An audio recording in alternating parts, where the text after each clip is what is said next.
우리가 지난주부터 에베소서를 봤는데 하나님이 사람을 만드신 이유, 우리 사람이 세상에 살게 된 그 목적이 뭐냐 이렇게 에베소서가 답을 해주고 있어요. 그 질문에 대해서 하나님이 사람을 만드신 이유는 그 영광을 찬송하게 하려는 것이다. 또 더 나아가서 우리 자신이 그 하나님의 영광을 찬송하는 그 찬송 그 자체가 되게 하려는 것이다. 이렇게 말씀하고 있습니다.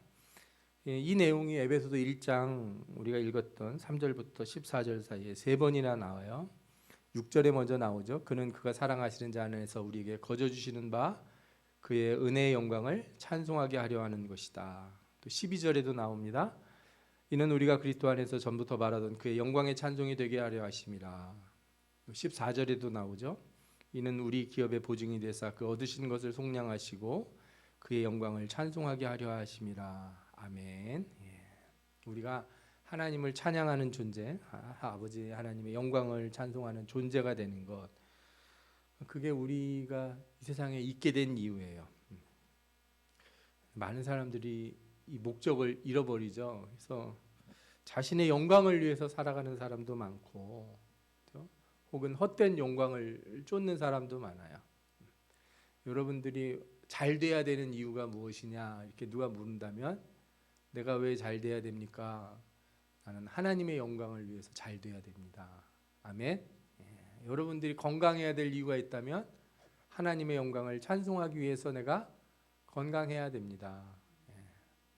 여러분들이 복받는 사람이 돼야 되는 이유가 있다면 하나님의 영광을 드러내고 많은 사람들 앞에서 그 영광을 찬송하기 위해서 잘 돼야 됩니다.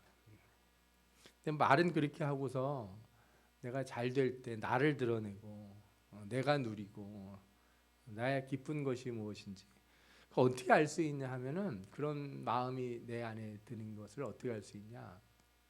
여러분들이 원하는 게 도달됐을 때 내가 뭘 하고 싶은지를 생각해 보시면 돼요. 내가 이렇게 생각하는 목표가 있을 거 아니에요. 일단 목표가 없는 분들은 이제 그거부터 잡아야 되고, 목표가 있는 분들은 내 인생의 그 목표가 달성된다면, 만약에 아니면 뭐 올해 내 목표가 도달된다면 나는 그때 이 도달된 것으로, 이 목표가 달성된 것으로 뭘 하려고 하느냐. 돈이 잘 벌려면은 올해는 어디 해외여행이라도 한번 가보고 싶습니다. 뭐 사업장을 좀 넓은 데로 옮기고 싶습니다. 뭐 집도 좀 평수가 좀 넓은 데로 좀 옮기고 싶습니다. 자동차도 지금 너무 오래됐는데 좀 바꾸고 싶습니다. 뭐 이런 정도로 끝나는 게 아니고, 내가 올해 이 목표가 달성이 되면, 내가 올해 이렇게 열심히 살아가서 내가 하나님 앞에 기도하는 게 되면 나는 하나님의 영광을 찬송하고, 내가 그 잘된 것 자체로 하나님의 영광이 드러나도록 이렇게 하는 그것이 상상이 돼야 되고, 그것이 좀 자세한 계획이 내 안에 있어야 되는 거죠. 그래서 예수 믿는 게요, 그냥 믿을 때는 별로 그런 고민할 게 없어요. 예수 믿는다 그러면 복 받는다, 잘 된다, 뭐 축복받는다, 그래서 예수 믿고 천국 간다 그래서 그냥 쉽게 예수를 믿는데, 신앙이 어느 궤도에 올라가고 그러면 자기를 되돌아보게 돼 있어요. 내가 과연 이렇게 뭐 돈 잘 벌고 뭐 이러려고 예수 믿었나?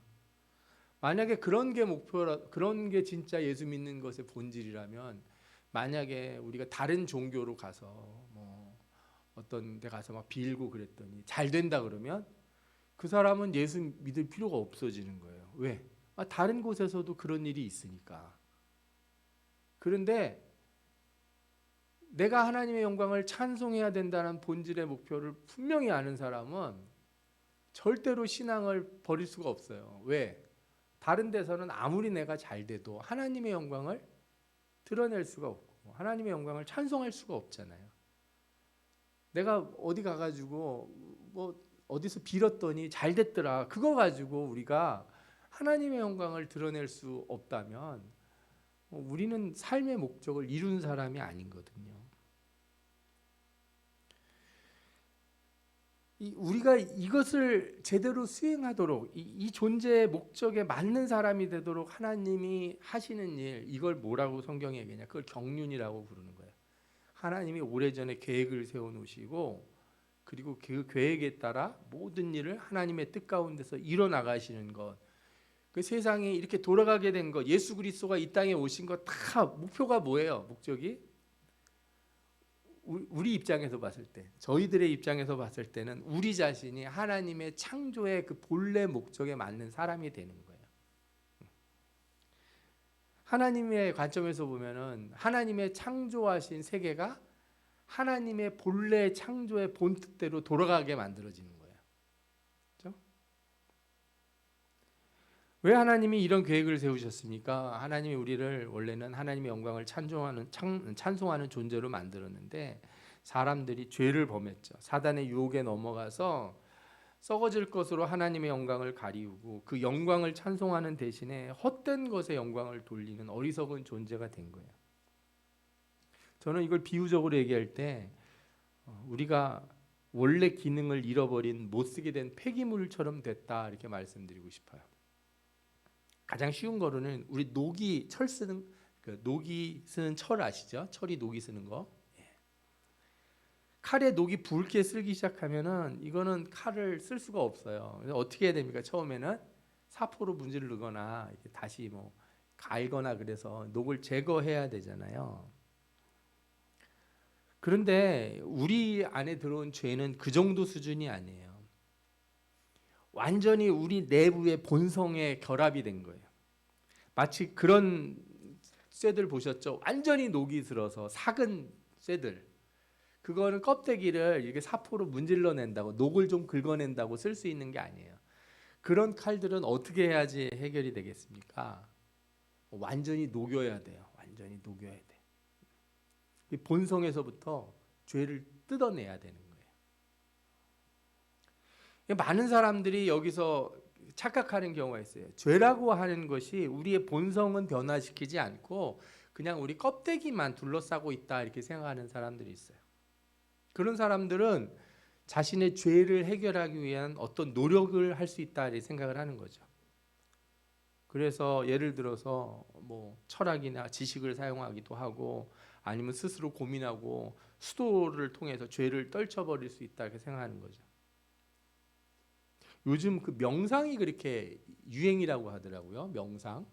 요가 같은 게 원래 그 명상을 하는 자세거든요. 몸을 이상한 자세를 하면서 명상을 한다고 그러는데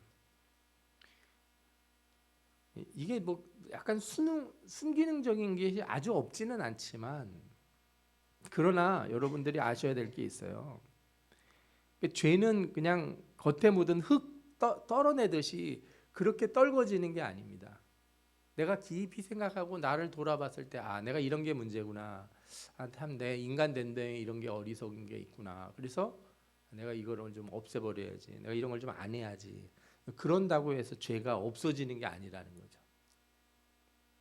그렇게 물리적으로 뜯어낼 수 있는 정도면은 예수님이 이 땅에 오실 필요도 없었어요. 우리 본성 자체에 죄가 깊이 섞여서 우리 자신을 완전히 녹슬게 만드는 거예요. 우리의 본래 기능을 할 수 없게 만든 거죠. 그래서 그 상태로는 절대 하나님의 영광을 드러낼 수가 없고 하나님의 영광을 찬송할 수가 없어요. 그 어떤 신자들을 이제 제가 만나서 얘기를 해보면 이분은 자신의 삶이 왜 하나님 앞에 이렇게 잘 안 되고 있는가 이 문제를 이렇게 좀 오해를 하고 계시더라고요. 내가 열심히 교회도 나가고 예배도 드리고 헌금도 하고 뭐 봉사도 하고 그렇게 합니다. 그런데 뭔가 좀 문제가 있는 것 같고 잘 안 됩니다. 이렇게 얘기를 해요. 그게 우리가 그런 어떤 행위나 신앙적인 종교적인 행위를 통해서 그게 해결이 된다면 그렇게 해서 하나님의 영광을 돌릴 수만 있다면 좋겠죠. 근데 안타깝게 그렇지가 않다는 거예요. 우리의 본성에서부터 죄가 완전히 씻음받은 그 확신이 없는 상태에서 그러니까 소위 말해서 성령의 체험 예수 그리스도의 보혈의 그 대속의 체험이 우리 가운데 존재하지 않고서는 우리가 겉으로 하는 신앙적인 행위는 아무런 하나님께 영광이 되지 않아요. 이게 구약에서도 계속 그런 모습들이 나오는데 하나님이 사람의 죄를 씻고 인간의 본성에 따라서 하나님의 영광을 찬송하는 존재로 살아가기 위한 방법을 두 가지를 주셨어요.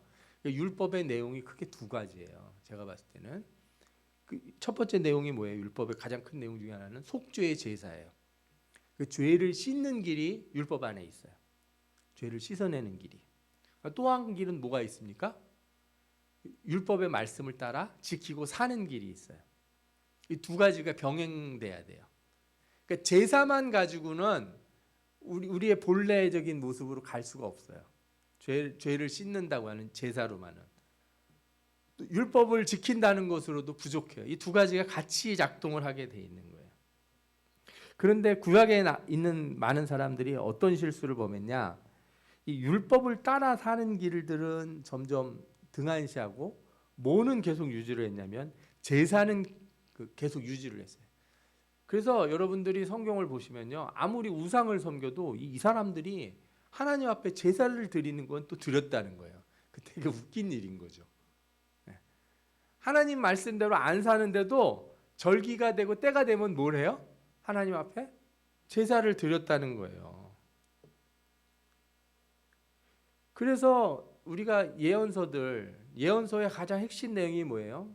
이 하나님의 백성들한테 질책을 하고 다시 본래 모습을 찾도록 가리키는 게 예언서의 가장 큰 핵심의 목표거든요. 그 첫 번째 예언서가 이사야서잖아요. 이사야서 첫 장에 뭘 얘기를 하냐면 나는 너희들의 제사가 너무 싫다 이렇게 하나님이 얘기하시는 거예요. 여호와께서 말씀하시되 너희의 무수한 재물이 내게 무엇이 유익하뇨? 나는 수양의 번제와 살진 짐승의 기름에 배불렀고 나는 수송아지나 어린 양이나 수염소의 피를 기뻐하지 아니하노라. 너희가 내 앞에 보이려 오니 이것을 누가 너희에게 요구하였느냐? 내 마당만 밟을 뿐이라. 헛된 재물을 다시 가져오지 말라. 분향은 내가 가증히 여기는 바요. 월삭과 안식일과 대회로 모이는 것도 그러하니 성회와 아울러 악을 행하는 것을 내가 견디지 못하겠노라. 하나님이 왜 제사 드리는 걸 이렇게 견디지 못한다고 하셨겠어요?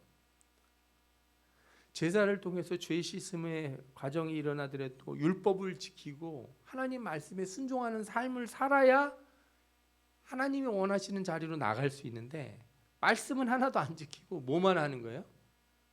계속해서 제사만 드리는 거예요. 그럼 제사는 기능을 상실해 버리게 돼 있어요.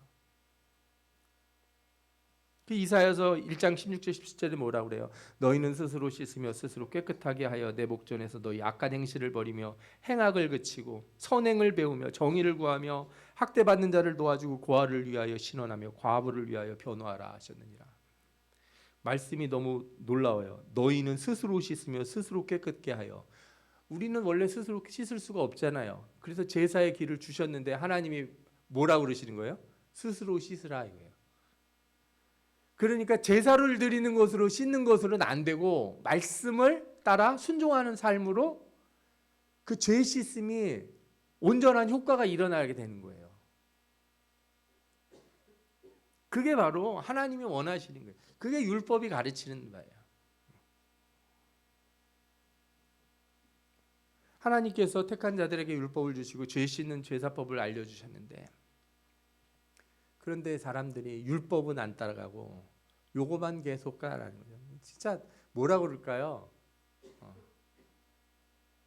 좀 태도를 좀 바꿨으면 좋겠는데 태도는 하나도 안 달라지고 매번 와서 잘못했다고만 비는 거죠.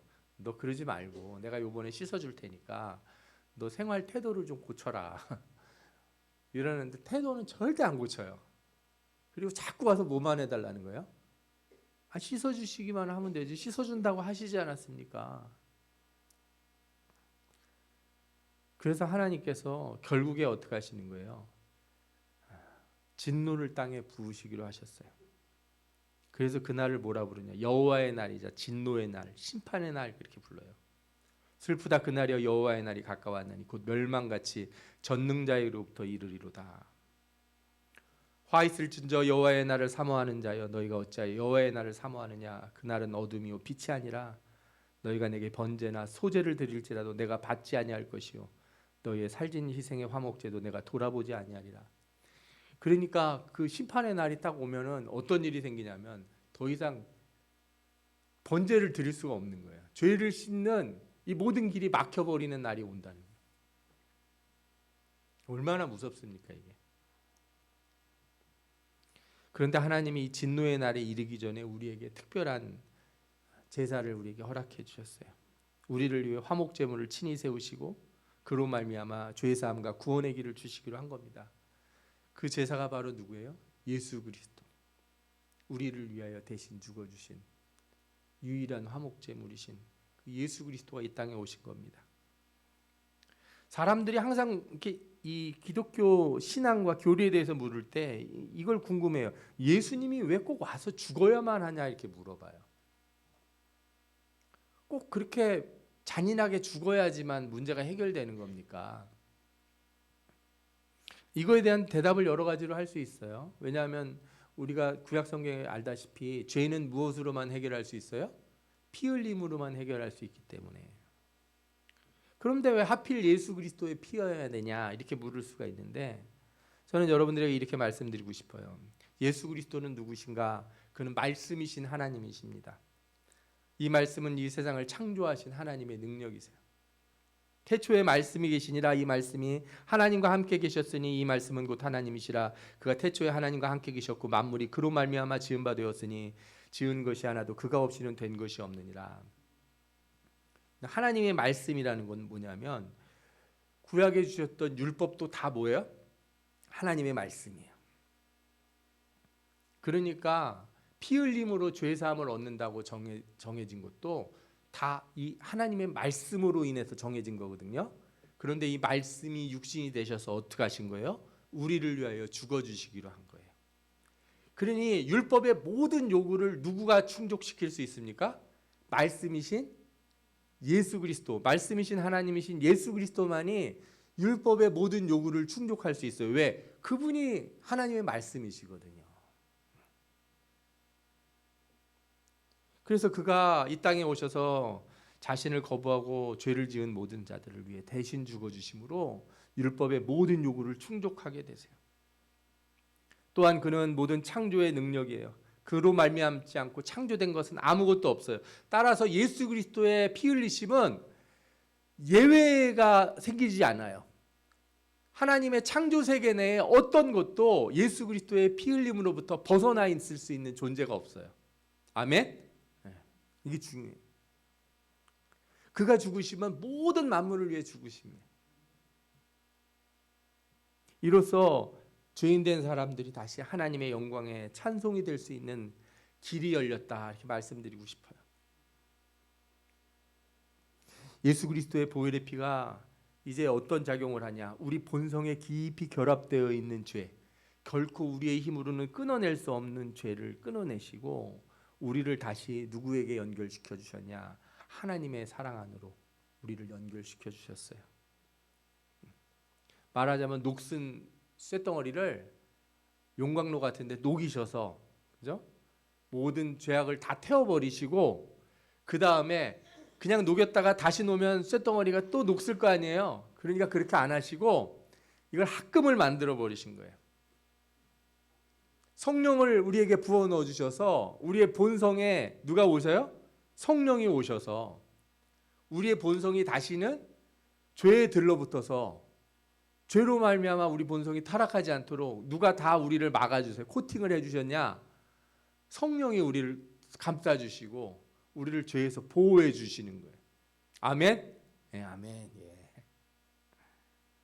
그래서 이 신자가 죄를 짓는 거는 예전에 구원받기 전에 짓는 죄랑은 본질적으로 좀 달라요.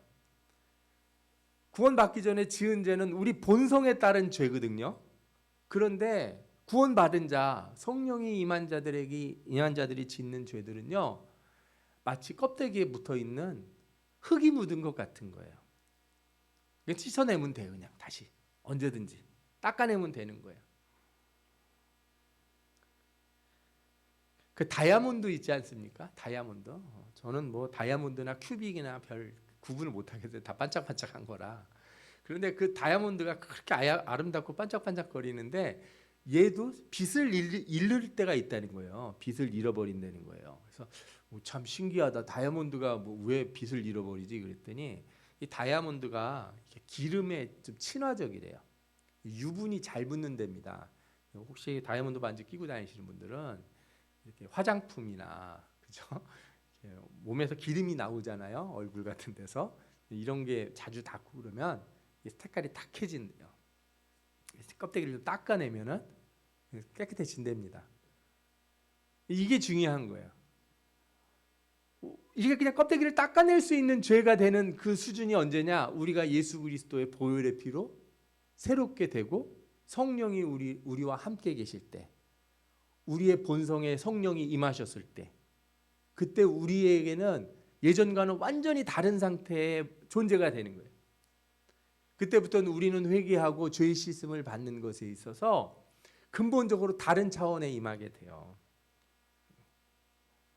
그리고 하나님의 성령이 우리를 누구와 연결을 시켜주셨어요? 예수 그리스도를 통해서 하나님의 사랑 안으로 연결시켜 주셨어요. 누가 우리를 그리스도의 사랑에서 끊으리요? 환난이나 곤고나 박해나 기근이나 적진이나 위험이나 칼이라.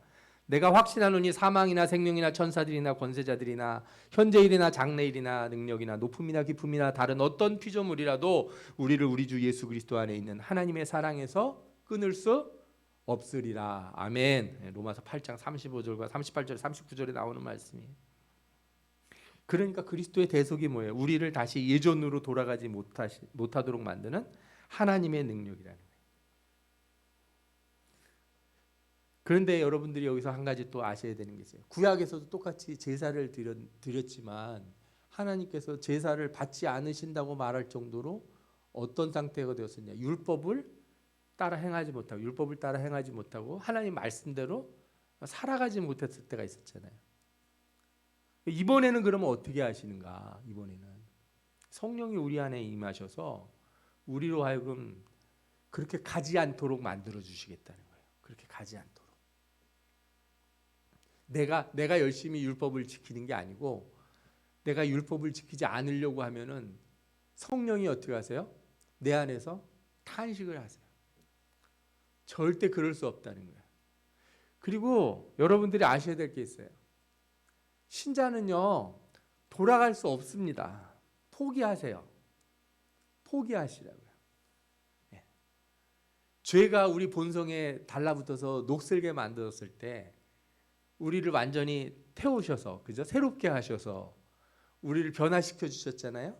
그리고 성령이 우리를 새로운 존재로 만들어 주셨잖아요. 새로운 사람으로 만들어 주셨잖아요. 근데 성경에서 이거를 다시 뜯어낼 수 있다고 그래요? 없다고 그래요? 못 뜯어낸다고 그래요. 그 못 뜯어내는데 계속 죄를 지으면 뭐예요? 다이아몬드 반지에 계속 여기다가 이렇게 똥칠하는 거랑 비슷한 거라고요. 자꾸 흙탕물에다 집어넣는 거예요. 근데 본질이 더러워질 수가 없어요, 여러분들은. 돌아갈 수 없는 거예요. 여러분들이 신자는 절대 그 죄의 기쁨을 느낄 수가 없어요.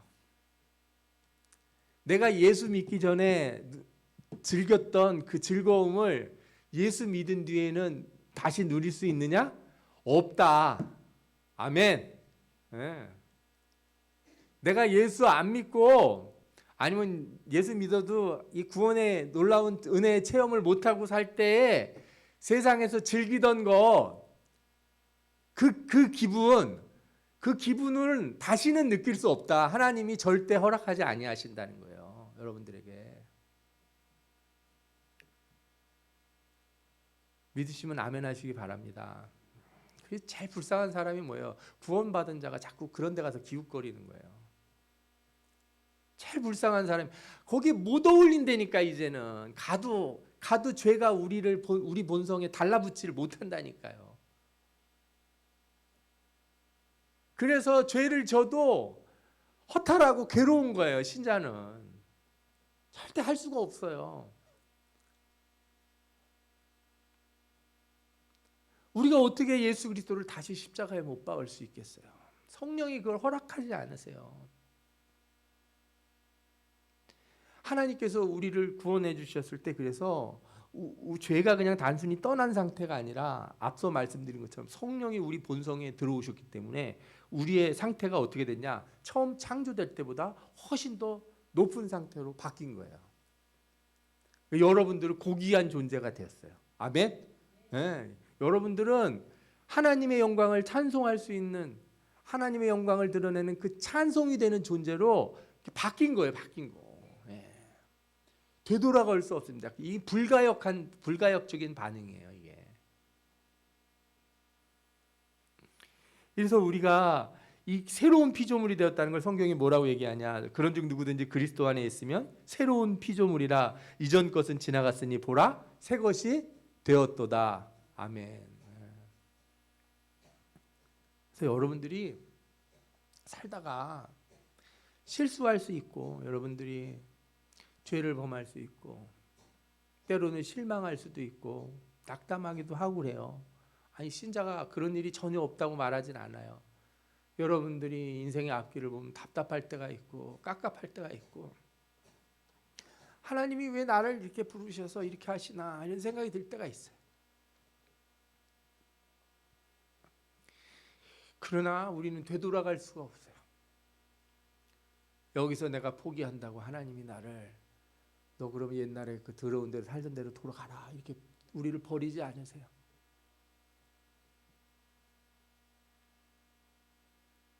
여러분들이 그걸 믿으셔야 돼요. 그래서 혹시라도 죄로 인해서 믿음이 연약해져서 마음이 괴로울 때도 말씀을 다시 붙들어야 돼요. 하나님이 나를 절대 버리지 아니하시고 하나님이 나를 새로운 피조물로 만드셨기 때문에 나는 다시 일어서서 갈 거다. 난 다시 일어나서 하나님의 영광을 찬양하는 존재로 살아갈 것이다. 그렇게 힘을 내셔야 돼요. 이미 여러분들에게는 성령이 임하셔서 여러분들의 모든 문제를 해결해 주셨어요. 여러분들의 본성에 성령이 찾아오셔서 여러분들이 결코 다시는 죄에 빠지지 않도록 여러분들을 붙들고 계십니다. 여러분들에게 묻었던 지금 잠시의 더러운 것들은 예수 그리스도가 제자들의 발을 씻어주셨던 것처럼 여러분들이 매일매일 기도함으로 씻어낼 수 있고 깨끗함으로 돌아갈 수 있어요. 그렇게 해서 여러분들의 삶의 본질적인 목적을 다시 되찾아야 돼요. 나는 주님의 영광을 찬양하는 존재다. 나는 주님의 영광을 찬양하기 위해 살아간다. 내 인생은 이렇게 끝나서는 안 되고 내 인생을 통해서 하나님이 반드시 영광 받으실 것이다. 오늘 말씀이 우리에게 계속 말해주는 게 뭡니까? 창세전에 너희를 택하셨다. 예수 그리스도의 보혈의 피로 너희를 씻었다. 너희를 깨끗하게 하셨다. 그냥 그 정도에 끝난 게 아니라 내가 너희를 하나님의 자녀로 삼았다. 이게 하나님의 자녀로 삼았다. 예수 그리스도의 보혈의 피, 성령이 내 안에 오셔서 내 본성을 감싼 그 상태 자체가 뭐예요? 나는 이제는 옛날 사람이 아니고 하나님의 자녀가 된 사람이거든요. 자녀가 된 사람이기 때문에 되돌아갈 수 없어요. 하나님은요 절대 포기를 안 하십니다. 내 영광과 내 찬송을 결단코 빼앗기지 아니하리라 하나님 말씀하셨거든요. 하나님은 절대 여러분들 안 놓치시겠다는데 여러분들은 왜 자꾸 하나님 보고 날 놔달라고 그러세요? 나 좀 내비둬 주시면 좋겠어요. 그냥 그런 소리는 하면 안 돼요. 하나님이 우리를 왜 붙들고 계신지 아십니까? 우리의 영광을 찬송하게 하는데, 우리의 영광이 우리가 온전히 하나님의 영광을 찬송하는 그때, 모든 자들이 온전히 하나님의 영광을 찬송하는 그 날, 바로 하나님의 날, 그 심판의 날에 우리가 주 앞에 온전히 서게 만드시려고 그러는 거예요. 하나님이 이제 우리 모든 사람에게 기회를 주셨잖아요. 심판의 날이 오기 전에 예수 그리스도를 보내셔서 그로 말미암아 그를 믿는 자들에게 이 구원의 은혜를 주시고 하나님의 백성이 되게 하셨어요. 그러면 그때부터 우리는 어떤 사람이 돼요? 우리는 이제는 알곡이 돼서 열매 맺는 사람이 돼야 되죠. 예수 그리스도의 말씀에 순종하며 따라가서 살아가는 사람이 돼야 되는 거예요. 구약의 사람들이 제사로만 끝내지 않고 율법에 순종해야 했던 것처럼 우리 자신도 이제는 누구의 말씀에 따라 순종하며 살아가야 돼요? 예수 그리스도의 말씀에 따라 순종하며 살아가야 돼요. 예수님이 뭐라고 그러셨어요? 내 말을 지키는 자, 그죠? 내가 너희들에게 가르쳐 준 것 이걸 지키는 자가 나를 사랑하는 자다 이거예요. 그런 자는 내 안에 있고 내가 그 안에 있다. 이건 한편으로 말해서 성령이 너희에게 임했으니까 너희가 그렇게 살 수 있다 이런 말도 되고요. 그렇게 산다는 것 자체가 뭘 보여주는 거예요? 내 안에 성령이 계심을 보여주는 거예요. 하나님의 영광을 찬송하는 방법은 이제 거기서 나오는 거예요.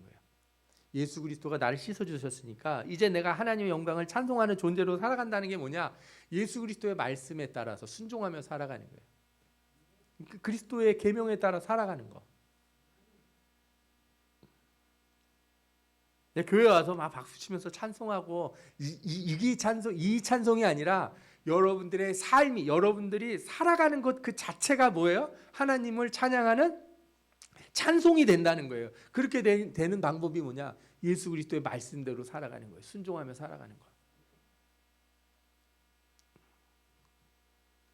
그렇게 살다 보면 누가 오세요? 주님이 오세요. 주님이 오시면 그 주님의 모든 백성들이 주 앞에 다 나가서 주님을 찬양하죠. 계시록 7장에 이런 말씀이 나와요. 이 일 후에 내가 보니 각 나라와 족속과 백성과 방언에서 아무도 능히 셀 수 없는 큰 무리가 나와 흰 옷을 입고 손에 종려가지를 들고 보좌 앞과 어린 양 앞에 서서 큰 소리로 외쳐 이르되 구원하심이 보좌에 앉으신 우리 하나님과 어린 양에게 있도다. 모든 천사가 보좌와 장로들과 내 생물의 주위에 서 있다가 보좌 앞에 엎드려 얼굴을 대고 하나님께 경배하여 이르되 아멘. 찬송과 영광과 지혜와 감사와 존귀와 권능과 힘이 우리 하나님께 세세토록 있을지어다. 아멘 하더라.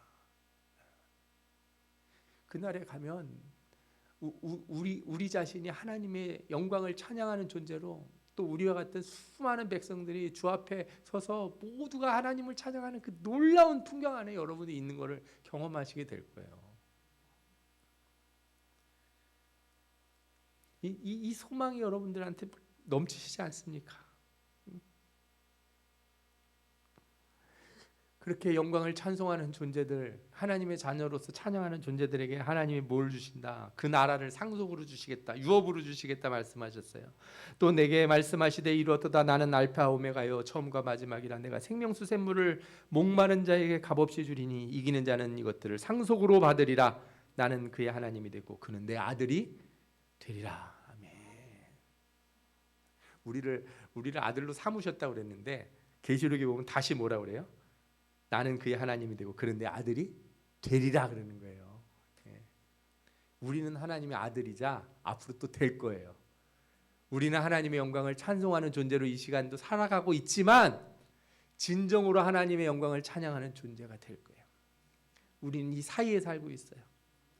이미 구원받은 자로 살지만 구원의 완성이 되는 그날까지, 그죠?